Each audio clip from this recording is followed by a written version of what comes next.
Pega a sua Bíblia juntamente conosco. Abra sua Bíblia no Evangelho de Marcos, capítulo de número 10. O Evangelho escreveu Marcos, capítulo de número 10. Louvado seja o Senhor. Versículo de número 46. Marcos, capítulo 10, versículo 46. Depois disto, foram para Jericó, e saindo ele de Jericó com seus discípulos, uma grande multidão, Bartimeu, o cego, filho de Timeu, estava sentado junto ao caminho mendigando, e ouvindo que era Jesus de Nazaré, começou a clamar e dizer: Jesus, filho de Davi, tem misericórdia de mim. Jesus, filho de Davi, tem misericórdia de mim. Amém. Recline a tua fronte mais uma vez, meu irmão, feche os teus olhos. Oramos ao Senhor, eterno Deus, Pai que está nos céus. Nós estamos nessa sexta-feira, no culto de fé, Senhor, e nós queremos rogar a Ti, Senhor, que a revelação da palavra, Senhor, venha sobre o nosso coração, a nossa vida, Senhor. E essa fé que é poderosa, Senhor, através da Tua palavra, para a geração, Senhor, de milagres, para a geração de cura, de libertação, Senhor, transformação de vida, de pensamentos, fé para crer, Senhor, fé salvadora, Senhor, para crer que Tu és, Senhor, o nosso resgatador, o perdoador dos nossos pecados, aquele que, Senhor, nos lava, nos redime, Senhor, aquele que nos compra, Senhor, aquele que resgata a dívida que tínhamos, através, Senhor, da lei do pecado e da morte, Senhor. Agora, através dessa palavra, geramos fé, Senhor, para uma novidade de vida, Senhor, para sermos filhos e filhas de Deus. Nós oramos em nome de Jesus, amém e amém, Jesus, amém. Podeis assentar, irmãos. Talvez esse seja um tempo mais propício para se falar de fé, porque seja um tempo em que as pessoas não têm segurança de nada. E eu estava lendo uma pesquisa científica, né? Tempo em que as pessoas dizem assim, nós tem que ter base científica. Bom, eu tenho uma pesquisa, está guardada ali nos meus arquivos. Eu fiz questão de fazer um banco sobre esse tema, e uma pesquisa científica sobre as questões da fé, a importância da fé no tempo no qual nós estamos vivendo. E a pesquisadora, uma cientista, especialista em imunidade do corpo, ela, na sua pesquisa, ela comprova que a religiosidade, a fé, exercida pelo ser humano, ele é um potencializador da imunologia do corpo. A fé tem o poder de aumentar a sua imunidade. Então, esse é o tempo mais propício que nós estamos vivendo para aumentar a nossa fé, porque a fé vai aumentar a imunidade do seu corpo. E não é o pastor que está falando, não é questões bíblicas, religiosas. Ela não está falando a fé evangélica, ela está falando fé, dependente do credo da pessoa, se ela é católica, se ela é umbandista, se ela é evangélica, se ela é budista, não importa. Ela está falando, a pessoa que pratica a religiosidade, ela tem o potencial de aumentar a sua imunidade. Irmãos, nós que cremos na verdade, se nós já praticamos a fé como um fator de salvação para as nossas vidas, agora que você tem que praticar muito mais a fé. Amém, irmãos? Por quê? Porque o mundo não tem, nenhum medicamento que seja combatente do vírus em si. Combate os efeitos e as doenças, as medicações que têm sido usadas. Mas uma medicação que mate o vírus existe, assim como existe antibióticos para vários tipos de infecções que matam, neutralizam o vírus, a bactéria. Para o coronavírus não existe. não existe nenhuma vacina que imunize. É tão verdade que algumas pessoas no Brasil tomaram a tal vacina e contraíram o coronavírus do mesmo jeito. Quem está entendendo, diga amém. Pastor, o senhor está pegando o terror nessa noite? Não, não estou pegando o terror, pelo contrário, eu estou dizendo para você que hoje, a única coisa comprovada para você estar seguro é a sua fé. É isso que eu estou querendo dizer para você. E isso não é nenhum agiotismo espiritual. Isso é comprovado por pesquisa. Você que pratica a sua religiosidade, e nós que cremos que a nossa fé é verdadeira. Eu não estaria aqui nessa noite se eu não cresce que a minha fé é verdadeira. Você não estaria aqui nessa noite se você não cresce que essa fé é verdadeira. Amém, irmãos? Porque a nossa fé, ela não está baseada numa suposição. A nossa fé, ela tem passado, ela tem presente e ela tem futuro. A fé que nós praticamos aqui na Chama Viva, na igreja evangélica, ela tem passado, ela tem presente e ela crê no futuro. Nós não vivemos uma fé baseada numa filosofia. Nós baseamos a nossa fé numa palavra que é fiel e verdadeira. Nós nunca vimos a palavra de Deus estar tão sólida quanto mais nos nossos dias. E é interessante, irmãos, que você vê exatamente quem tem uma fé baseada na palavra de Deus, ele está firme, ele está sóbrio. Há lutas, há ansiedades, mas nós temos que lançar a nossa ansiedade aos pés de Cristo. E quando eu leio esse texto, talvez esse seja um dos textos mais pregados em muitas igrejas, denominações, desses todos os anos que eu tenho de vida, imagina os anteriores. Quem nunca ouviu uma mensagem do cego de Jericó? Talvez você já ouviu milhares de mensagens. Eu já perdi as contas de quantas mensagens eu já ouvi do cego Bartimeu. E eu confesso para os irmãos que algumas até absurdas. Mas, irmãos, quando eu leio esse texto, eu renovo a minha fé em Cristo Jesus. Você sabe que Bartimeu, ele apresenta na súplica dele, Jesus Cristo na eternidade. Quando Bartimeu ele fala Jesus, ele está falando do presente, de Jesus que está no presente, Jesus que está ali saindo da cidade de Jericó. É interessante que você vai ver, parece que o texto está ao contrário de Lucas, parece que Jesus está entrando em Jericó. Jesus, ele está indo para Jerusalém. Então, para ir para Jerusalém, da onde Jesus morava, era em Cafarnaum, à beira do mar da Galileia.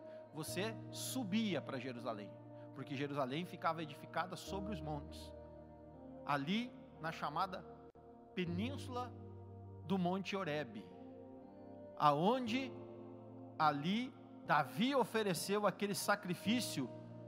Quem já leu a história bíblica, na eira de Araúna, ali também Elias sacrificou ao Senhor. É um monte de Deus. Então, quando você ia do nível do mar da Galileia, você subia para Jerusalém. Para Jerusalém você passava por Jericó. Jericó é o lugar onde Jesus tem encontro com o cego e com Zaqueu. Jericó, irmãos, era uma cidade que não era de muitas boas famas. Mas, irmãos, não importa o lugar onde está, de boa, de má, de excelente, de ruim, de péssima, se Jesus passar por ali, irmãos, algo vai acontecer. O que eu estou querendo dizer para você nesse tempo que você precisa de fé? Se Jesus está passando, está chegando, ou está entrando na sua vida, algo transformador vai acontecer. Eu quero deixar essa palavra evangelística para você nessa noite. Jesus está passando por Jericó, ele está subindo para Jerusalém. É a última jornada de Jesus da região da Galileia, de Genezaré, para Jerusalém. É a última viagem de Jesus antes da sua crucificação. E olha que coisa interessante. Se você pegar esse texto, ele está narrado nos 3 evangelhos. Está narrado em Marcos, Mateus e está narrado em Lucas. E você vai ver que cada um deles tem uma visão da mesma cena que aconteceu. E quando Jesus ele está passando, o cronista do evangelho diz: com ele uma grande multidão. Ei, irmão, multidão é silenciosa ou multidão é barulhenta? Multidão fica quietinha, que nem aqui o pessoal tudo de máscara, quietinho na igreja, ou multidão fala barulho, agita, grita, né? Imagina alguns querendo tocar em Jesus. Você acha que foi só a mulher do fluxo de sangue que queria tocar em Jesus, irmãos? Você acha que era só um que queria chegar perto de Jesus? Não, irmãos. Como diz o texto bíblico ali da mulher do fluxo de sangue, o que Pedro falou para Jesus? A multidão te aperta. Mas só foi uma mulher que tocou de maneira diferente. De que maneira que aquela mulher tocou em Jesus? Através da sua fé. E aquela multidão que estava saindo com Jesus, com certeza barulhento, muitos querendo tocar em Jesus, muitos querendo o seu milagre, muitos querendo a resposta para uma súplica ou para um rogo, muitos querendo um favor, quem sabe outros com fome, porque as pessoas se aproximavam de Jesus, porque sabiam que Jesus podia proporcionar no mínimo 3 coisas. Quais são elas, pastor? Primeiro, Jesus poderia curar a enfermidade, fazendo milagres. Segunda coisa, Jesus podia alimentar, ou seja, tirar-lhe a fome, porque Jesus multiplicava pães e peixes. Terceira coisa, Jesus poderia libertá-los, porque Jesus expulsava os espíritos imundos, libertava os cativos.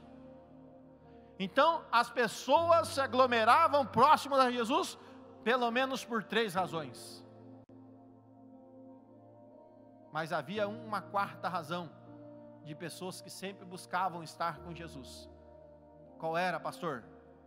Porque Jesus, como disse Pedro, tinha palavra de vida eterna. Eu vou fazer uma pergunta séria para você aqui nessa noite. Por que você está seguindo Jesus? Qual é o motivo que leva você a seguir Jesus? Você serve Jesus porque Ele pode fazer alguma coisa por você? Ou você segue Jesus porque Ele é alguma coisa para você? É uma pergunta que tem que ser respondida pelo seu coração. Você sabe quem é Jesus? Ou apenas você quer o favor alheio de Jesus? E quando aquela multidão que está saindo de Jericó para subir para Jerusalém, Jesus está indo para a última semana, a semana da sua paixão. Seria os últimos milagres, seria as últimas recomendações, seria as últimas instruções de Jesus.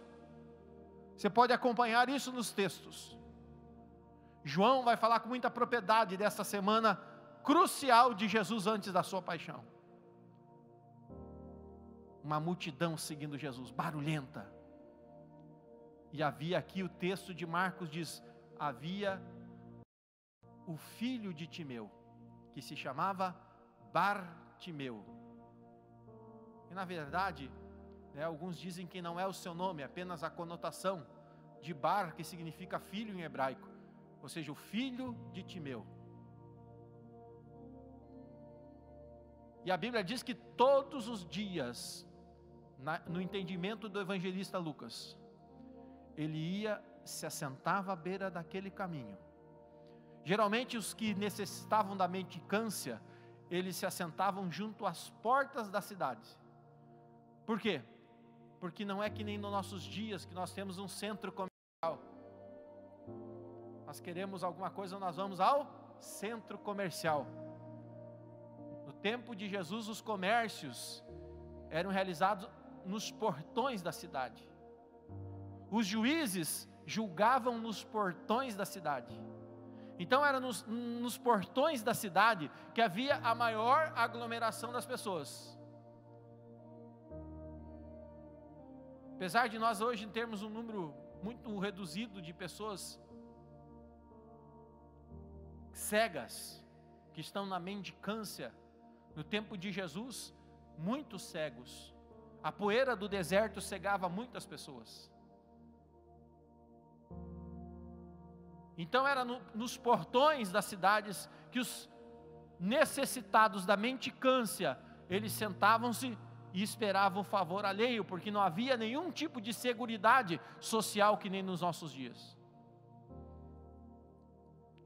Talvez praticamente alguma coisa já identificava aquelas pessoas, que elas eram necessitadas, ou o tipo de roupa. A Bíblia diz que ele tinha uma capa, mas você não vai encontrar nenhuma afirmação bíblica, e eu já procurei muito, e eu não encontrei. Se você encontrou, depois você manda um zap para o pastor, não tem problema. Que a capa era a identidade dele de mendigo. Eu não posso afirmar isso, eu não encontro isso na Bíblia Sagrada. Eu não encontro isso como um referencial na Bíblia Sagrada. Apenas a Bíblia diz que ele colocava uma capa sobre si e sentava-se à beira do caminho. E ali ele ficava esperando o favor alheio, todos os dias. Mas o que me chama a atenção é que quando Jesus, ele está andando, ele está saindo de Jericó, a multidão barulhenta faz barulho e o cego pergunta: o que está acontecendo? Eu não sei, a Bíblia não registra, você não vai encontrar a frase exata. Olha, está passando o Nazareno, está passando Jesus, está passando, né? Vai dar a entender esse contexto que Jesus é que está passando. E é interessante, irmãos, que eu não sei o que esse cego ouve falar de Jesus. Quem sabe ele ouve falar que Jesus teve um encontro na noite anterior dentro da casa de Zaqueu, e Zaqueu foi transformado pelo poder de Deus. Eu não sei se ele ouviu falar que Jesus havia ressuscitado um jovem mancebo que estava sendo levado para ser enterrado numa vilarezinha pequena, próximo, chamada Naim, em que Jesus toca no esquife, e ele senta naquele caixão, e Jesus entrega o filho para sua mãe. Eu não sei se ele ouviu falar que Jesus havia multiplicado 5 pães e 2 peixinhos, e alimentado mais de 15 mil, e esses peixes. Mas eu tento imaginar isso, irmãos, dentro do coração de um cego.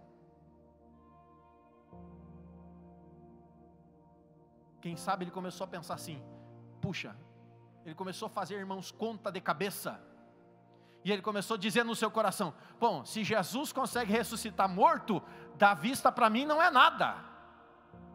Sabe o que se chama isso, irmão? Fé. A fé é começar a você a meditar nas palavras que você tem ouvido. Se você começa a pensar nessas coisas poderosas, se Jesus expulsou de uma mulher 7 demônios, ele fazer o enxergar de volta não é nada. Se Jesus conseguiu fazer um leproso voltar a ter uma pele de bebê, então Jesus me dar vista de novo não é nada. Quem está entendendo, irmão? Mas sabe o que a gente faz?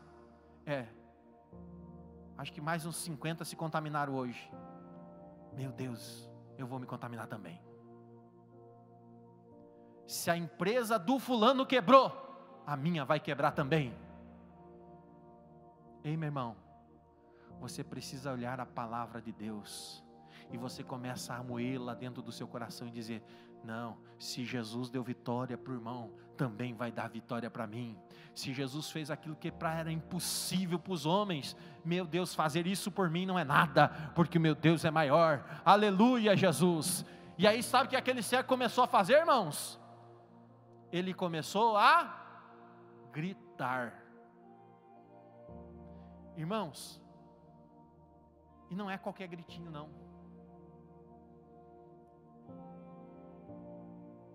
Ele começou, irmãos, a gritar que a multidão começou a ficar incomodada.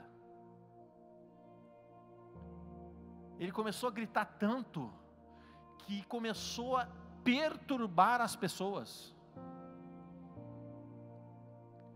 E a Bíblia diz que as pessoas começaram a repreendê-lo. Eu só vou pregar o que tem Bíblia aqui, irmãos, viu? Não vou inventar nada que não esteja na Bíblia. As pessoas começaram a dizer para ele: fique quieto, não importunes o mestre. Você tem duas opções numa coisa dessa, irmãos. Ou você aceita o que a multidão está falando, ou você vai em direção àquele que pode fazer o teu milagre.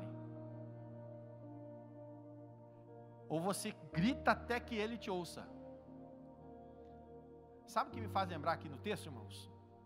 Eu vou fazer um parênteses aqui, numa parábola que eu gosto muito, que se chama Parábola do Juiz Iníquo. Se você não leu, leia essa parábola na sua casa. A parábola do juiz iníquo é uma parábola contada por Jesus. E ele diz que uma mulher, todos os dias, ela ia onde? Onde que eu falei para você que eram julgadas as causas? No portão da cidade. Lá estava o juiz. E aquela mulher chegava para o juiz e dizia: julga minha causa contra os meus adversários. E o juiz olhava para ela como quem diz: o que essa mulher quer? E ele dizia: não vou julgar a tua causa. Se fosse eu, irmão, eu já não ia mais. No outro dia a mulher cedo, no mesmo horário, sabia que o juiz ia estar lá no portão da cidade. Lá ia aquela mulher, chegava para o juiz e diz: julga minha causa contra os meus adversários. E o juiz dizia o quê? Parece que ele ficava mais brabo ainda, Alessandro. Não julgo, eu não vou julgar a sua causa. E ela dizia: faz justiça. E aquele juiz diz: não faço. Aquela mulher desistiu, irmãos? Eu pergunto para você, irmão, quando você ora e Deus não responde, o que você faz? Você ora uma vez, ora duas, ora três, ou quem sabe, não, eu vou numa sexta-feira, hoje eu vou fazer o seguinte, eu vou fazer um propósito com Deus, e eu vou fazer 7 sexta-feira. Se Deus não me respondeu na 7ª sexta-feira, até a 7ª, eu não vou mais. É assim. E a Bíblia diz que a mulher foi outro dia de novo. E sabe o que dá a entender? O texto. A Bíblia ali não fala de um lapso temporal, ou seja, a Bíblia não diz quantos dias aquela mulher foi. A Bíblia só diz, dá a entender que aquela mulher não desistiu enquanto o juiz não julgou a causa dela. E a Bíblia fala então que chegou certo dia que o juiz disse assim, como quem diz assim, vou parafrasear o texto para você me entender: eu já não aguento mais essa mulher. E olha que coisa interessante, o texto da parábola diz que ele reconhece que ele é um juiz iníquo. E ele diz, mas eu vou julgar então a causa dessa mulher. E a Bíblia diz que aquele juiz então julga a causa daquela mulher. E Jesus fala assim, se este juiz sendo iníquo julgou a causa daquela mulher, quanto mais o vosso Pai que está no céu. O problema é, irmãos, você está disposto a persistir?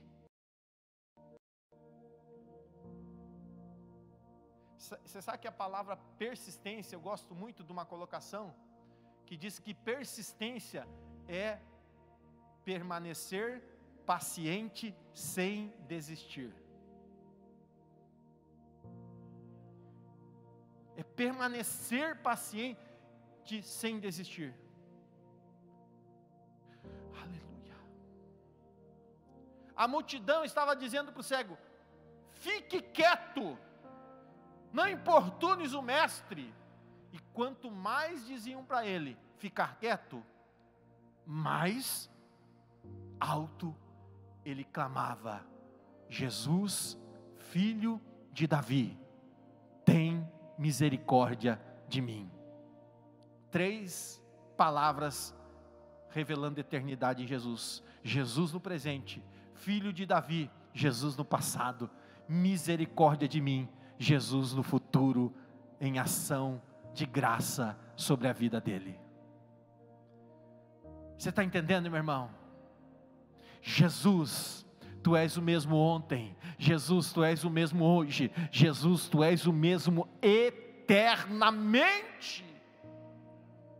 E ele não desistia até que aquele clamor chegou aos ouvidos de Jesus. E sabe o que aconteceu? A Bíblia diz que Jesus manda chamá-lo. Irmão, muitas vezes nós perdemos as nossas bênçãos, as nossas vitórias, as nossas graças, nós perdemos o agir de Deus, porque nós desistimos no lapso temporal, nós desistimos no tempo, nós desanimamos. Quer um tempo mais desanimador que esse que nós estamos vivendo? E o que você e eu temos que fazer? Persistir. Persistir. Uma hora Deus vai me ouvir. Tem 2 coisas importantíssimas que você deve pesar quando você ora ao Senhor e faz um pedido. Qual é, pastor? Primeiro, o que você está pedindo ofende a palavra de Deus? Se o que você está pedindo não ofende a palavra de Deus, não é contrário à palavra de Deus, você pode pedir. Segunda coisa que você tem que colocar em julgamento quando você vai pedir algo ao Senhor. Segunda coisa, isso que eu estou pedindo ofende a santidade de Deus? Não. Vou acrescentar uma terceira coisa aqui. O que você está pedindo glorifica ou glorifica a Deus? Se você responder essas 3 questões sobre aquilo que você está pedindo a Deus, você pode orar tranquilo, sem desanimar, que uma hora Deus vai ouvir.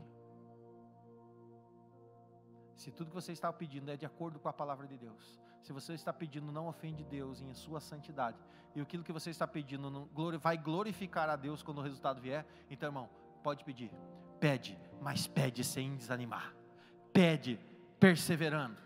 Aleluia! Oh, glória a Deus! Aquilo que aquele cego estava pedindo, irmãos, ia glorificar Jesus como Messias. Vou explicar para você. Há uma palavra profética no livro do profeta Isaías, que diz que ele daria vista aos cegos. Amém? Está lá em Isaías capítulo 6, se a minha memória não está me traindo. Que ele restauraria a vista aos cegos, libertaria os cativos e oprimidos. Quem é que estava pedindo um favor para ele? Um cego. Irmãos, escute uma coisa que eu vou dizer para você aqui nessa noite. Nada em Deus é sem propósito. Você tem que entender também se o seu pedido, isso que eu estava falando aqui nas 3 colocações, o seu pedido tem um propósito de glorificar o Senhor. Aleluias, então fique tranquilo, peça sem desanimar, isso vai glorificar o Senhor na sua vida. Você imagina comigo, está profetizado no livro do profeta Isaías, que ele quando viria, abriria a vista aos cegos. Agora tem um cego clamando: Jesus, filho de Davi, tem misericórdia de mim. Quem está me chamando? Um cego. Opa, vou fazer um milagre acontecer, para se cumprir uma palavra profética a respeito de mim. Você está entendendo? Quando os outros vissem aquele milagre acontecendo, Regis, eles iam fazer assim: ei, João, sim, você lembra lá do que Isaías falou? O quê? O Messias ia abrir a vista dos cegos. Olha, ele não está abrindo a vista dos cegos? Tá, então ele é o Messias. Oh, aleluia! Quem está entendendo, diga amém. Você está pedindo algo ao Senhor, diga para as pessoas: ei, eu estou pedindo algo para o Senhor, e quando acontecer, saiba porque eu sirvo a um Deus que é verdadeiro, saiba que eu sirvo um Deus que é real, eu sirvo um Deus que não mente, eu sirvo um Deus que é ontem o mesmo, hoje é o mesmo, e amanhã vai continuar sendo o mesmo, independente do tempo no qual nós estamos vivendo. Aleluia! Agora você fica envergonhado? Você fica encolhido, como diz aqui o gaúcho? Você fica acanhado de pedir? Ou você vai gritar com todo o seu pulmão: Jesus, tem misericórdia de mim? E eu estou encerrando. E a Bíblia diz aqui nesse texto que Jesus manda chamá-lo. E Jesus pergunta para ele: o que é que você quer que eu faça para você? Engraçado Jesus fazer uma pergunta dessa, vendo que o homem era cego. Mas ele poderia querer qualquer outra coisa, porque Jesus respeita os nossos pedidos. E ele fala: Senhor, que eu torne a ver, que eu volte a ter visão. Eu não sei por que é visão, mas ele pediu que ele voltasse a ver, quer dizer que ele já enxergava. A pior coisa que existe, irmãos, é uma pessoa perder a sua visão, ela não saber a direção que ela deve andar. Muitas pessoas, e eu não estou falando aqui dessa visão física só, eu creio que a pior perda de visão que existe na vida de uma pessoa é a visão espiritual, quando ela já não tem mais certeza da direção que ela está caminhando. Mas Jesus está aqui, está aí na sua casa, e Ele quer devolver a você visão. E a Bíblia diz que Jesus disse para ele: torne a ver. E imediatamente ele voltou a ver.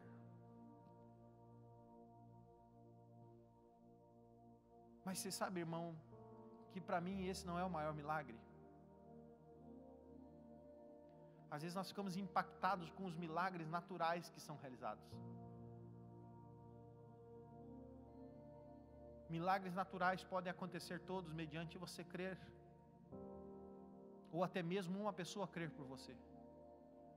Mas o milagre da salvação só pode acontecer na vida íntima da pessoa. E eu tenho certeza que isso aconteceu no caso de Bartimeu, porque a Bíblia diz que ele, deixando a sua capa, seguiu Jesus pelo caminho. Ele não voltou para trás, ele não ficou sentado naquele caminho, ele não ficou lá mais mendicando, porque ele podia mesmo com visão voltar a mendicar, ele não tinha mais nada para fazer. Não, ele preferiu seguir Jesus pelo caminho, ele deixou a sua capa. Você sabe que deixar a capa, há algumas histórias bíblicas que se conectam a isso. Por exemplo, a mulher samaritana que vai ao poço de Jacó tirar água. O que a Bíblia diz? Deixando ela o cântaro junto à fonte. Aleluias. Quer dizer, uma novidade de vida. Aquilo que era do meu passado não é mais, agora eu tenho uma novidade de vida. Deixar a capa e seguir a Jesus no caminho, quer dizer, eu tenho uma vida nova, eu não preciso mais desta vida velha, eu tenho uma nova oportunidade, eu tenho uma vida nova para viver, eu tenho algo especial novo que Deus me deu.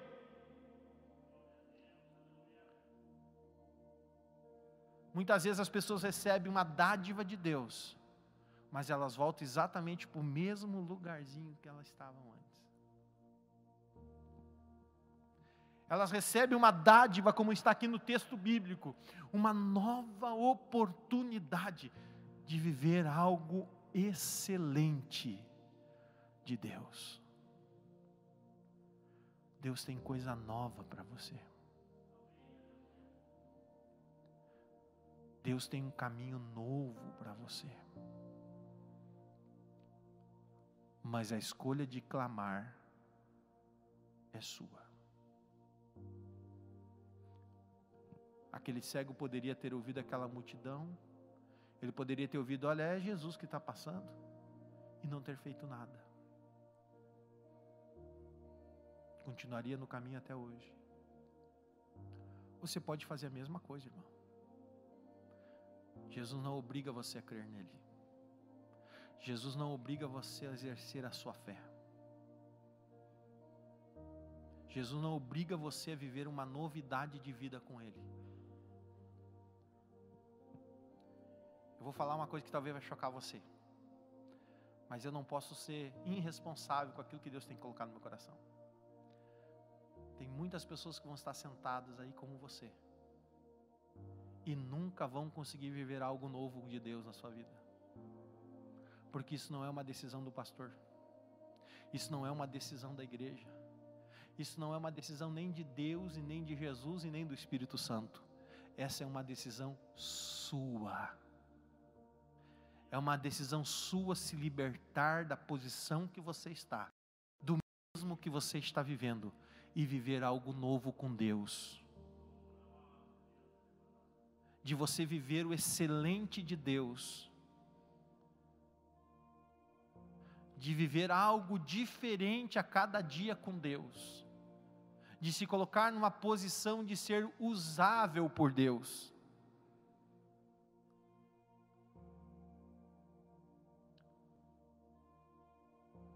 Olha o link que Deus está dando na mensagem. Aquele cego foi um vaso usado por Deus, porque se cumpre nele uma palavra profética de Isaías. As pessoas olharam o cego sendo curado. É o Messias que ia fazer isso. Ao seguir Jesus pelo caminho, aquele cego estava se tornando o quê? Um agente de Deus. Por quê? Porque por onde ele passava, porque eu tenho certeza que todos os viajantes que desciam de Jericó a Cafarnaum, de Cafarnaum a Jericó, Jericó a Jerusalém subindo, descendo de Jerusalém para Jericó, todos conheciam aquele cego na entrada de Jericó. E agora todos veem um cego, Bartimeu, o cego da porta de Jericó, seguindo Jesus pelo caminho. Eu tento imaginar, Regis, o espanto das pessoas. Ué, mas aquele lá não era o cego da porta de Jericó? É, mas agora ele segue Jesus que abriu a sua vista. Aleluia.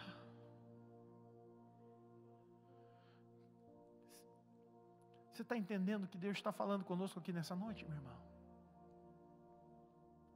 Jesus não quer abençoar você só por abençoar. Jesus não quer curar você só por curar. Ele quer usar você como um instrumento de glorificação do seu reino.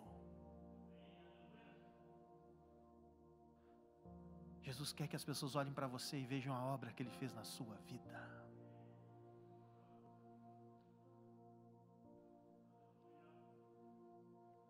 Mas Jesus não obriga você a ser isso.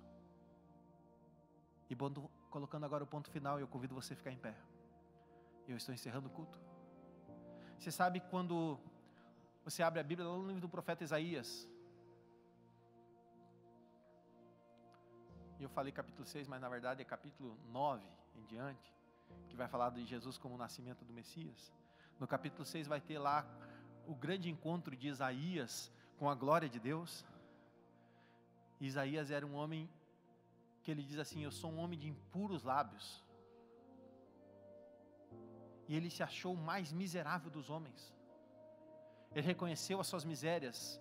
Então a Bíblia diz que na sua visão um anjo vai lá no trono de Deus, pega uma brasa viva, ou seja, uma brasa ardente, com uma tenaz, e pega aquela brasa, vai lá e toca nos lábios do profeta e o purifica das suas misérias. Quando eu falo miséria, eu falo pecados. Quem entendeu, diga amém. Mas ele se transformou no instrumento de Deus ali. Deus fez a obra nele e ele se transformou um profeta ali. Deus fez a purificação dele, Omar, e ele se tornou ali o agente de Deus? Não. Se você continuar a leitura do texto do capítulo 6, você vai ver que uma voz brada do trono de Deus e diz: a quem enviarei? E quem há de ir por nós? Ei, irmão, vem aqui. Estou encerrando a mensagem dessa noite. Eu vou repetir aqui. O profeta Isaías foi purificado por uma tenaz, com uma brasa viva do trono de Deus, transformado num novo homem, num homem purificado, num homem restaurado, num homem abençoado. Agora ele se tornou instrumento de Deus? Não. A voz bradou e disse: a quem enviarei? E quem há de ir por nós? Sabe quando é que Isaías se transforma no instrumento, no profeta messiânico, no profeta que ia descrever o Messias, as suas agonias, que ele ia descrever todas as coisas que ia acontecer a partir do capítulo 39, 40, as restaurações de Israel, as bênçãos de Israel, depois das suas provações, depois das suas misérias, depois das suas frustrações. O profeta que ia profetizar Jesus como o Messias, o enviado de Deus, o Cordeiro mudo, e assim por diante. Quando ele levantou, eu estou aqui, o texto não diz isso, mas eu aqui na sugestão que o texto me dá, ele diz: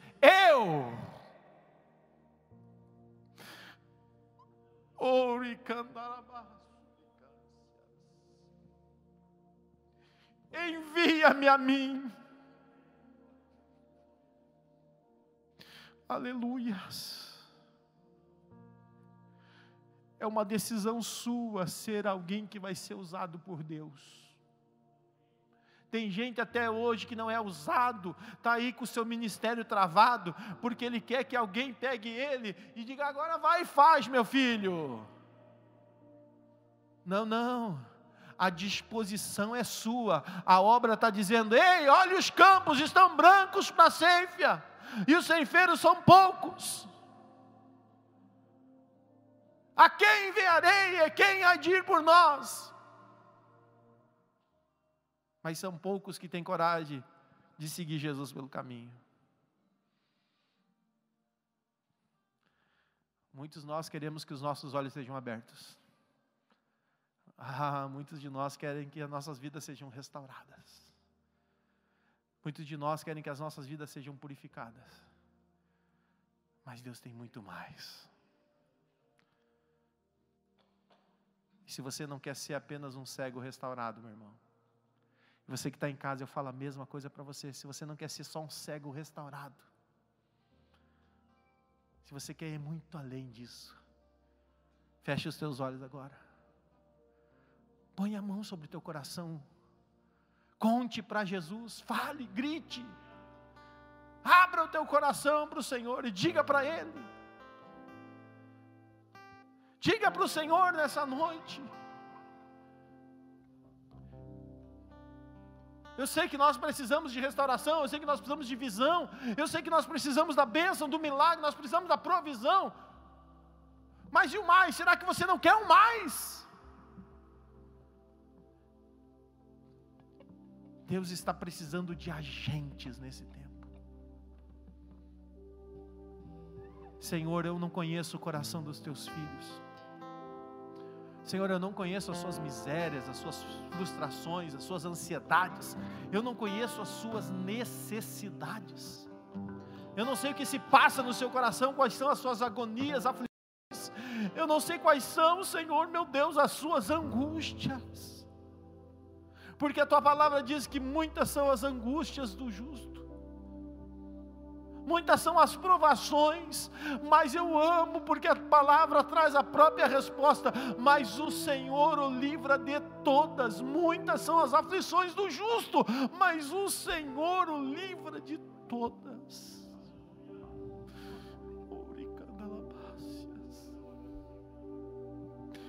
Então, Senhor, abençoa os teus filhos. Fortalece os teus filhos, renova os teus filhos, toma os teus filhos pela mão direita, oh Senhor, dá vitória a cada um deles. Mas Senhor,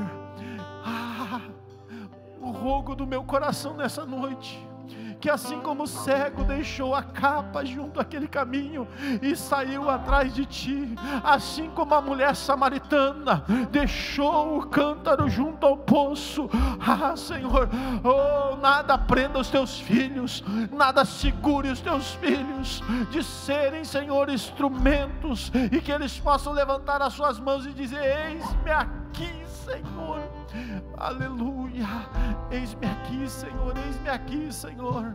Oh, e os teus filhos possam ser agentes de transformação, agentes de novidade de vida, agentes de boa mensagem, Senhor, arautos do evangelho de salvação. Oh, esse evangelho que liberta, esse evangelho que transforma, esse evangelho que salva, esse evangelho que cura, esse evangelho que diz que breve tu vais voltar para resgatar a tua igreja escolhida.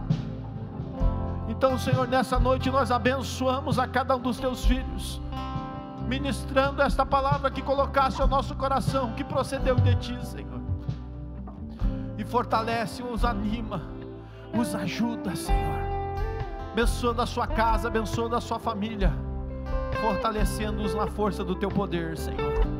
Em nome de Jesus nós oramos e agradecemos. Levante a tua mão bem alta ao céu, meu irmão.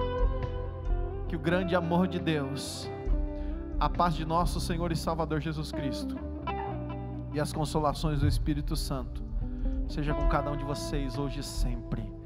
Amém.